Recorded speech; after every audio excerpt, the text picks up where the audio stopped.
మీ తాకట్టు బంగారం కష్టాలకి good bye చెప్పండి. వెంటనే ఎన్ గోల్డ్ కి కాల్ చేయండి. అనంతపురం జిల్లా గుంతకల్లులో ఓ ప్రైవేటు పాఠశాల ఉపాధ్యాయులపైన జరిగిన దాడి తీవ్ర కలకలం రేపుతుంది. రాజేంద్ర నగర్లోని శ్రీ చైతన్య పాఠశాలలో టీచర్ గా పనిచేస్తున్నటువంటి అరుణ పైన గుర్తు తెలియని వ్యక్తి దాడి చేసినట్లుగా తెలుస్తుంది. లంచ్ బ్రేక్ సమయంలో జరిగినటువంటి ఈ ఘటనతో పాఠశాల సిబ్బందితో పాటుగా విద్యార్థులు, తల్లిదండ్రులు తీవ్ర ఆందోళన నెలకొంది. లంచ్ బ్రేక్ సమయంలో ఓ గుర్తు తెలియని వ్యక్తి టీచర్ అరుణను బయటకు పిలిచినట్లుగా తెలుస్తుంది. అయితే ఆమె పాఠశాల గేటు బయటకు వచ్చిన వెంటనే ఆమె పైన దాడికి పాల్పడ్డారు.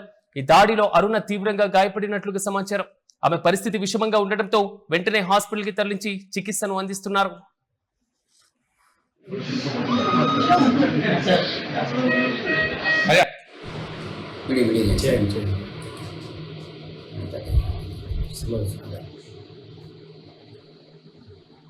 మార్నింగ్ కత్తి కత్తిసాడు కదా, కత్తిసాడు అంతే. మనకు కనిపించేసాడు, మనకంతే కనిపించింది.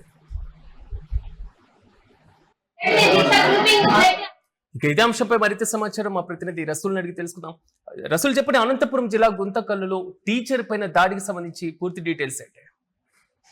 అనంతపురం జిల్లాలోని గుంతకల్లు పట్టణంలో చైతన్య పాఠశాలలో పనిచేస్తున్నటువంటి అరుణ అనేటువంటి ఒక టీచర్ పైన గుర్తు తెలియని ఆగంతకుడు వెంబడించి ఆమె పైన దాడికి తెగబడ్డాడు. ప్రధానంగా రోజువారీ క్రమంలో భాగంగానే మధ్యాహ్నం సమయంలో అరుణ తన ఇంటి నుంచి స్కూల్ కి వచ్చింది. ఈ సందర్భంగా స్కూల్లోకి వెళ్తున్నటువంటి సందర్భంలో ఆమెను అనుసరిస్తూ ఒక ద్విచక్ర వాహనంలో ఒక ఆగంతకుడు వెంటబడినట్టు తెలుస్తుంది. అయితే ఎవరు ఈ దాడికి పాల్పడ్డాడు, ఆ వెంటబడుతున్నటువంటి ఆగంతకుడు ఎవరు అనేటువంటిది కూడా పూర్తిగా తేలాల్సింది. ప్రధానంగా మధ్యాహ్నం ఆ పాఠశాలకు వెళ్తున్నటువంటి సందర్భంలో ఆ వెంట వచ్చినటువంటి ఆమె అనుసరిస్తూ వచ్చినటువంటి ఆగంతకుడు తన ద్విచక్ర వాహనాన్ని పాఠశాల ముందే ఆపాడు.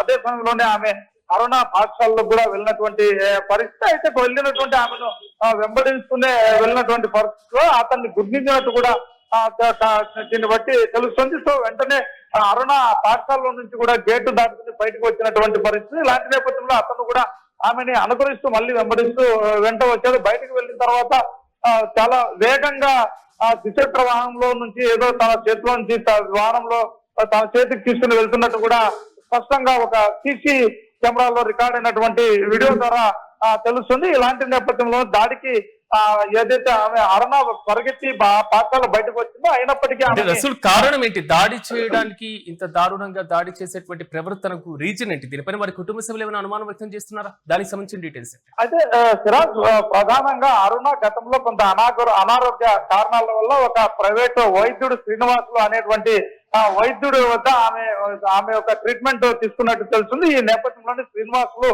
అనేటువంటి వైద్యుడు ఆమెతో కొంత అసభ్యకరమైనటువంటి ఫోటోలు గతంలో తీసుకొని ఆమెను బ్లాక్మెయిల్ చేసేటువంటి ప్రయత్నం చేశారు అనేటువంటి క్రమంలో అరుణ పోలీసులకు కూడా ఫిర్యాదు చేసినట్టు గతంలో ఫిర్యాదు చేసింది. ఈ నేపథ్యంలోనే అరుణ పైన ఎవరు దాడికి పాల్పడి ఉండొచ్చు అనేటువంటి విధంగా ఆరా తీస్తే కొంత అనుమానాలు ఆ వైద్యుడి పైన వ్యక్తమవుతున్నాయి.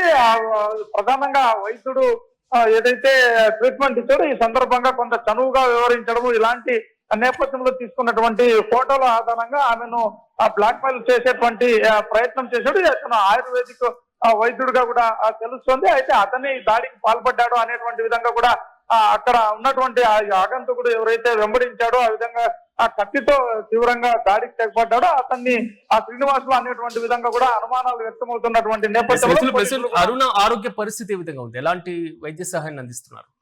అదే సిరాజ్, అరుణ పైన తీవ్రంగా అతను కత్తితో దాడి చేశాడు. అయితే గొంతు పైన కోసినటువంటి పరిస్థితి, అదేవిధంగా దాడికి పాల్పడంతో గొంతు పైన పలు చోట్ల తీవ్రమైనటువంటి గాయాలయ్యాయి, రక్తస్రావం జరిగింది.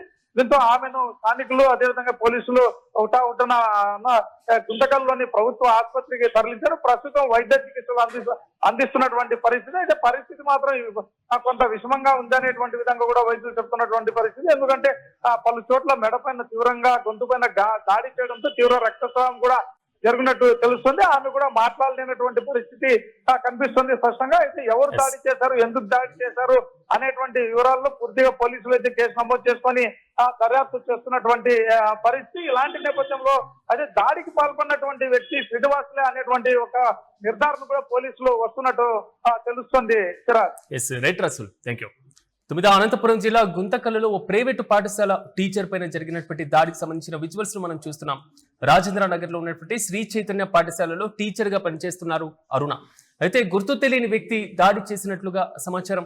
లంచ్ బ్రేక్ సమయంలో జరిగినటువంటి ఈ ఘటనతో పాఠశాల సిబ్బంది, విద్యార్థులు, తల్లిదండ్రులు కూడా ఒక రకమైనటువంటి ఆందోళన నెలకొంది. యూటీవీ స్క్రీన్ పైన విజువల్స్ మనం చూడొచ్చు. లంచ్ బ్రేక్ సమయంలో ఓ గుర్తు తెలియని వ్యక్తి టీచర్ అరుణను బయటకు పిలిచినట్లుగా తెలుస్తుంది. ఆమె గేటు నుంచి బయటికి రాగానే, అంటే పాఠశాల గేట్ నుంచి బయటకు వచ్చిన వెంటనే ఆమె పైన దాడికి పాల్పడినట్లుగా సమాచారం. అయితే ఈ దాడిలో అరుణ తీవ్రంగా గాయపడినట్లుగా, ఆమె పరిస్థితి విషమంగా ఉన్నట్లుగా తెలుస్తుంది. వెంటనే హాస్పిటల్ కి తరలించారు. అరుణ భర్త రైల్వే శాఖలో టెక్నీషియన్ గా పనిచేస్తున్నట్లుగా సమాచారం. అయితే వీరు తిమ్మనచెర్ల రైల్వే క్వార్టర్స్ లో నివాసం ఉంటున్నారు. అయితే అరుణ పైన దాడికి అసలు కారణం ఏంటి, దాడి చేసినటువంటి వ్యక్తి ఎవరు, అతనితో బాధితురాలికి ముందస్తు పరిచయం ఉందా అనేటువంటి అంశాలపైన పోలీసులు కేసు నమోదు చేసి దర్యాప్తును వేగవంతం చేశారు.